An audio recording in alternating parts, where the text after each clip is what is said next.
ভোরের নরম আলো তখন ধীরে ধীরে গ্রামের মাঠে ছড়িয়ে পড়ছে। আর ঠিক সেই সময়টাতেই ঘর থেকে বেরিয়ে এলো ছোট্ট রাহিম। আজ সে খুব খুশি, কারণ আজ সে বাবার সঙ্গে মাঠে যাবে গরু ছাগলদের দেখাশোনা করতে। বাবার পাশে পাশে হাঁটতে হাঁটতে রাহিম চারদিকে তাকাচ্ছিল। সবুজ ধান ক্ষেত, হালকা কুয়াশা আর আকাশে ওড়াউড়ি করা পাখি, সব মিলিয়ে একদম ছবির মতো সুন্দর সকাল। রাহিম গরুগুলোর কাছে গিয়ে বলল, হ্যালো গরু ভাই, আজ তোমাদের কি মন ভালো? গরুগুলো করে তাকাতেই রাহিম হেসে বলল, বুঝলাম, তোমাদের মন আজ খুবই ভালো। বাবা একটু হেসে বললেন, রাহিম, জানো, সব প্রাণীরই কিন্তু নিজের কথা বলার একটা ভাষা আছে, শুধু আমরা মানুষ সেগুলো বুঝতে পারি না। তারপর রাহিমের প্রিয় সাদা ছাগলটি লাফাতে লাফাতে এসে দাঁড়াল তার সামনে। ছাগলটিকে দেখে রাহিম চিৎকার করে উঠল, এই যে আমার ছোট সোনা। রাহিম তাকে তাজা ঘাস দিল, আর ছাগলটি খুশিতে ম্যাঁ ম্যাঁ করতে লাগল। ঠিক তখনই ঝোপের দিক থেকে ঝপ করে একটা শব্দ শোনা গেল। রাহিম ভয় পেয়ে বাবাকে ডাকল, বাবা, কিছু একটা নড়ছে।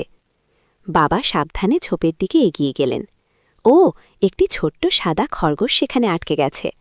রাহিম বলল, খরগোশটাকে বাঁচাতে হবে। বাবা পাতাগুলো সরিয়ে দিলেন, আর রাহিম আলতো করে খরগোশটিকে তুলে মুক্ত করে দিল। খরগোশটি খুশিতে লাফিয়ে দৌড়ে গেল। রাহিম বলল, বাবা, প্রাণীদের সাহায্য করলে কি তারা খুশি হয়? বাবা হাসতে হাসতে বললেন, অবশ্যই হয়, এবং এতে পৃথিবীও আরও সুন্দর হয়। তারপর তারা গেল পুকুরের ছাড়ে। হাঁসগুলো সাঁতার কাটছে আর কচ্ছপগুলো রোদ পোহাচ্ছে। রাহিম বলল, ওরা সবাই একসঙ্গে থাকে। বাবা উত্তর দিলেন, হ্যাঁ, দলবদ্ধভাবে থাকলে সবাই নিরাপদ থাকে। ঠিক তখনই আকাশের ওপর দিয়ে উড়ে গেল কয়েকটা সবুজ লাল টিয়ে পাখি। তাদের রঙিন ডাক রাহিমকে আরও আনন্দিত করে তুলল। হঠাৎ ছাগলটি রাহিমের কাপড় টেনে ধরল। এই, কোথায় নিয়ে যাচ্ছ?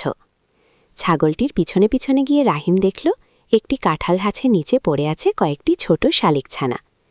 রাহিম দ্রুত ছানাগুলোকে হাতে তুলে নিল এবং নরম ঘাসে নিরাপদ জায়গায় রেখে দিল। উপরে থাকা মা শালিক যেন কৃতজ্ঞতার সুরে ডাকল, টিঞ্চ টিঞ্চ। অবশেষে সূর্য ডুবে গেলে রাহিম, বাবা, গরু আর ছাগল সবাই মিলে বাড়ির পথে হাঁটতে লাগল। রাহিম বাবাকে বলল, বাবা, আজ আমি একটা বড় শিক্ষা পেলাম। প্রাণীরা কথা না বললেও তারা আমাদের সাহায্য চায়, আর আমরা তাদের সাহায্য করলে পৃথিবীটা আরও সুন্দর হয়। বাবা হাসলেন, রাহিমও হাসল। এভাবেই সুন্দরভাবে শেষ হল রাহিমের দিনের ছোট্ট কিন্তু দারুণ অভিযান।